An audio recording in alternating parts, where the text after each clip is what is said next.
വാസലിനാണ് എടുക്കുന്നത്. അപ്പോൾ shoe polish ചെയ്യാനാണ് ആദ്യം നമുക്ക് വാസലിൻ എടുക്കുന്നത്. അപ്പോൾ നമുക്ക് ഷൂ പോളിഷ് ചെയ്യാൻ വേണ്ടി വാസലിൻ മാത്രം മതി. അപ്പോൾ അത് ഒരു കോട്ടൺ തുണിയിലോ അതല്ല എങ്കിൽ നമുക്ക് ടിഷ്യൂ പേപ്പറിനകത്തോ പഞ്ഞി ഉണ്ടെങ്കിൽ അതിനകത്തോ നമുക്ക് ഇതേപോലെ കുറച്ച് വാസലിൻ എല്ലായിടത്തും ഒന്ന് സ്പ്രെഡ് ചെയ്ത് കൊടുക്കുക. എന്നിട്ട് നമ്മൾ 1 മിനിറ്റോളം അത് വെച്ച് തന്നെ ഒന്ന് നല്ലോണം ഒന്ന് ഇതേപോലെ ഒന്ന് ആക്കി കൊടുക്കുക. അപ്പോൾ നമുക്ക് പഴയ ഷൂ ആണെങ്കിലും പുതിയതുപോലെ തന്നെ ഇരിക്കുകയും ചെയ്യും. ഇപ്പോൾ ബ്ലാക്ക് ഷൂ ഒക്കെ ആണെങ്കിൽ നല്ലൊരു തിളക്കമായിരിക്കും. അത് നമുക്ക് പെട്ടെന്ന് അറിയാൻ പറ്റും കറുത്ത ഷൂ ഒക്കെ ആകുമ്പോഴത്തേനും. അതേപോലെ കുട്ടികൾ സ്കൂളിൽ ഇട്ടുകൊണ്ട് പോകുന്നതാണെങ്കിലും ഇതേപോലെ ഒന്ന് ഇടയ്ക്ക് ചെയ്ത് കൊടുക്കുക. നല്ല പുതിയതുപോലെ ഇരിക്കും. അപ്പോൾ ഇതേപോലെ വാസലിൻ വെച്ച് ഒരുപാട് ഉപയോഗമുണ്ട്.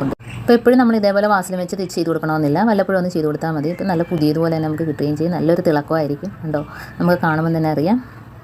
ടിപ്പെന്ന് പറഞ്ഞാൽ നമുക്ക് വാഷ് ബേസിനിലൊക്കെ എപ്പോഴും നമ്മൾ ടാപ്പ് ഉപയോഗിക്കുന്നതാണല്ലോ. അപ്പോൾ അവിടെയൊക്കെ ഈ വെള്ളം വീണിട്ട് അതിൻ്റെ ആ സ്റ്റീൽ കളർ തന്നെ ഒരു മാതിരി മങ്ങി കണക്കിരിക്കും. ഇപ്പോൾ സ്റ്റീലിൻ്റെ പൈപ്പാണല്ലോ എല്ലായിടത്തും.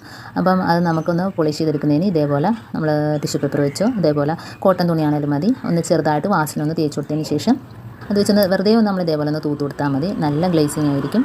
ഉണ്ടോ, നല്ല പോറലൊക്കെ വീണ് വെള്ളമൊക്കെ വീണ് ആകെ നാശമായിട്ടിരിക്കുന്നതല്ലേ. അപ്പോൾ ഇതേപോലെ ഒന്ന് ചെയ്ത് കൊടുക്കുമ്പോഴത്തേന് നല്ലൊരു തിളക്കമൊക്കെ കിട്ടും. ഉണ്ടോ, അതേപോലെ കിച്ചണിൽ നമ്മൾ എപ്പോഴും ഇതേപോലെ ഉപയോഗമുള്ളതാണ്. വെള്ളം തെറിച്ച് എത്ര സോപ്പിട്ട് നമ്മൾ തേച്ച് കഴിയാലും അതിൻ്റെ ആ 2 ദിവസം ആകുമ്പോഴത്തേന് അതിൻ്റെ തിളക്കമൊക്കെ മങ്ങി വെള്ളമൊക്കെ വീണിട്ട് ആകെ പാടായിരിക്കും. അപ്പോൾ ഇതേപോലെ നമ്മൾ ക്ലീൻ ചെയ്യുന്ന സമയത്ത് ഇതേപോലെ ഒന്ന് വാസന ഇടയ്ക്കൊന്ന് ഇതേപോലെ ഒന്ന് തൂത്ത് കൊടുത്തിട്ട് നല്ലോണം അതേപോലെ ഒന്ന് ടാപ്പിനകത്തൊക്കെ ഒന്ന് തൂത്ത് കൊടുത്താൽ മതി. അപ്പോൾ തന്നെ നമുക്ക് വെറുതെ ഒന്ന് തൂത്ത് കൊടുക്കുമ്പോൾ തന്നെ നമുക്കറിയാൻ പറ്റും നല്ലൊരു ഗ്ലേസിങ് ആണ്. ഉണ്ടോ, ഇതേപോലെ തന്നെ ബാത്റൂമിലെ ടാപ്പിലും ചെയ്ത് കൊടുക്കാം.